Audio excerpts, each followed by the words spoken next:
There are moments in baseball that stop time. Moments where the crack of a bat, the roar of a crowd, or the explosion of bodies on a field burns itself permanently into the memory of everyone who witnesses it. Moments that are talked about not just for days or weeks, but for generations. What happened at Dodger Stadium on that warm evening was one of those moments.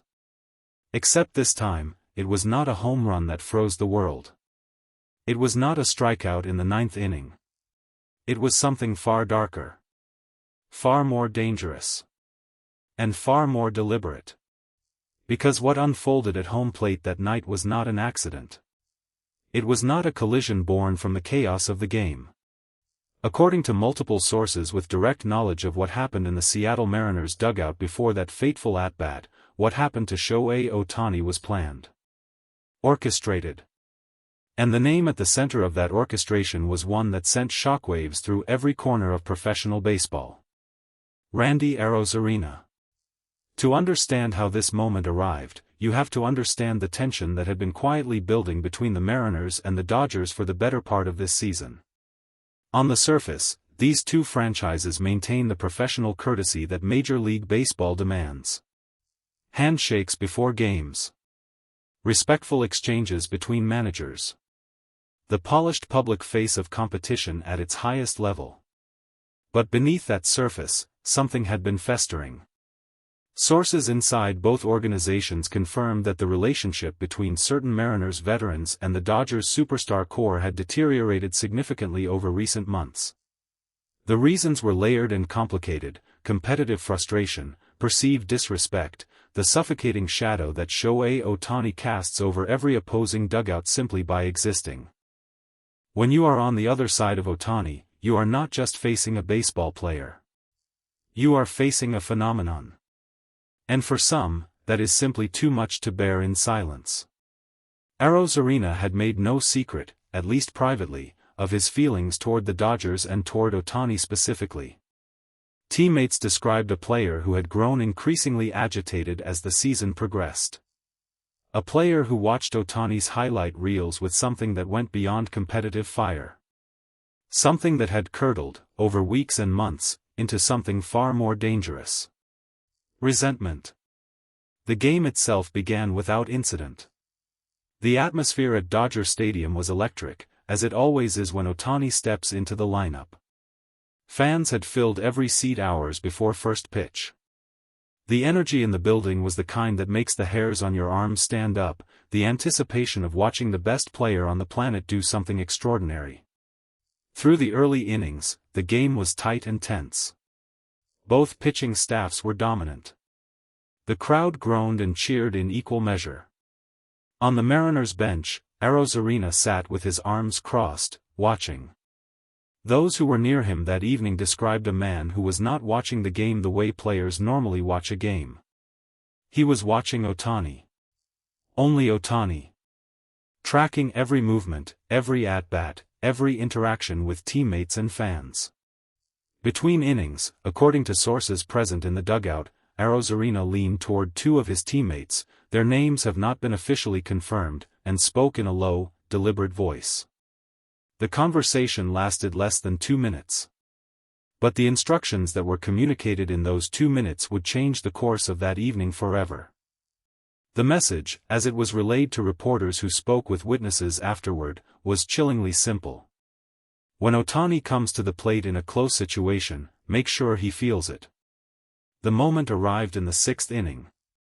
The Dodgers were trailing by 1 run. 2 outs. A runner on second. And Shohei Ohtani walking to the plate with that familiar, unhurried calm that has become one of the most recognizable images in all of sports. The crowd rose as one. The noise was deafening. What happened next unfolded in seconds but felt, to everyone who witnessed it, like slow motion. The pitch came in hard and inside, too inside, far too deliberately inside for anyone in that stadium to mistake it for an accident. Ohtani twisted away instinctively, his extraordinary reflexes saving him from the worst of it. But the ball caught him on the left forearm with a sickening crack that silenced the crowd for one terrible instant before the noise erupted again, this time not in excitement, but in fury. Ohtani stood at the plate for a moment, his expression unreadable. He looked down at his arm. Then he looked toward the Mariners' dugout. His eyes found Arozarena immediately, as though he had known exactly where to look.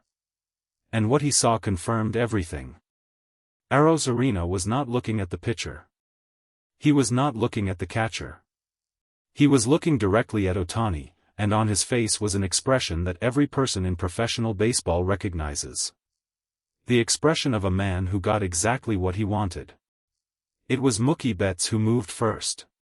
Betts had been watching from the on-deck circle, and he had seen the same thing Ohtani saw. He did not hesitate. He did not wait for someone else to act. He dropped his bat and moved toward the mound with a speed and purpose that sent an immediate signal to every person on that field: this was not going to be settled quietly. Within seconds, both dugouts emptied. What followed was one of the most chaotic scenes Dodger Stadium has witnessed in years. Players from both sides flooded onto the field in a wave of blue and teal. Coaches sprinted from their positions. Umpires threw themselves into the middle of the chaos, arms outstretched, voices raised, completely overwhelmed by the size and fury of what had been unleashed. Security personnel poured from the tunnels. Fans in the front rows pressed against the railings, phones raised, capturing every frame. At the center of it all, Arozarena had stepped out of the dugout. He was not trying to calm the situation. He was walking directly toward Ohtani with the kind of deliberate, controlled movement that is somehow more frightening than a sprint. It was the walk of a man who had made a decision long before this moment and was simply following through. Dave Roberts reached him first. The Dodgers manager, normally the most composed man in any room, planted himself directly in Arozarena's path and said something that those close enough to hear described as the firmest words Roberts has spoken on a baseball field in his entire managerial career. His voice did not shake. His eyes did not waver. Whatever he said, it stopped Arozarena in his tracks. The brawl lasted 4 minutes and 17 seconds. 4 minutes and 17 seconds that felt like an eternity to everyone inside that stadium. When the dust finally settled, 3 players had been ejected. 2 staff members were escorted from the field. And Shohei Ohtani stood near first base, his forearm wrapped by the Dodgers medical staff, watching everything with those same dark, unreadable eyes. He did not say a word throughout the entire incident. Not one word. That silence was somehow more powerful than anything else that happened that night. In the clubhouse afterward, the atmosphere was unlike anything the Dodgers had experienced this season. The fury of the brawl had transformed into something quieter and more dangerous, the cold, focused anger of men who felt that a line had been crossed that could not be uncrossed. Will Smith sat at his locker with a towel over his head, still processing what he had witnessed. When a reporter gently asked for his reaction, Smith lifted his head and spoke with a directness that left no room for interpretation. That was not baseball. I don't care what anyone says. You don't do that to another player. You don't plan something like that. This isn't over. Across the room, Freddie Freeman stood with his arms folded, his jaw tight, his eyes carrying the particular anger of a veteran who has seen enough baseball to know exactly how rare and how serious this kind of deliberate targeting truly is. He did not speak to reporters. He did not need to. Mookie Betts, who had started the charge from the on-deck circle, sat calmly in front of his locker and spoke in that quiet, certain voice that his teammates have come to recognize as the most serious version of Mookie Betts. We protect each other in this clubhouse. Every single one of us. That's not going to change. And whoever thinks they can come into our house and do something like this needs to understand, there are consequences. In this game, there are always consequences. The reaction from the baseball world was immediate and overwhelming. Within 2 hours of the final out, every major sports network had broken from its regular programming to cover the incident. Former players flooded social media with statements of outrage.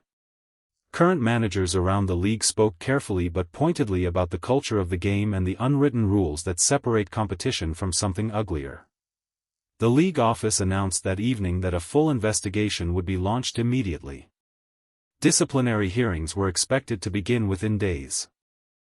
Suspensions, according to multiple analysts familiar with MLB's process, were considered virtually certain. The only questions were how many players would be suspended, and for how long. For Arozarena, the calculus was particularly grim.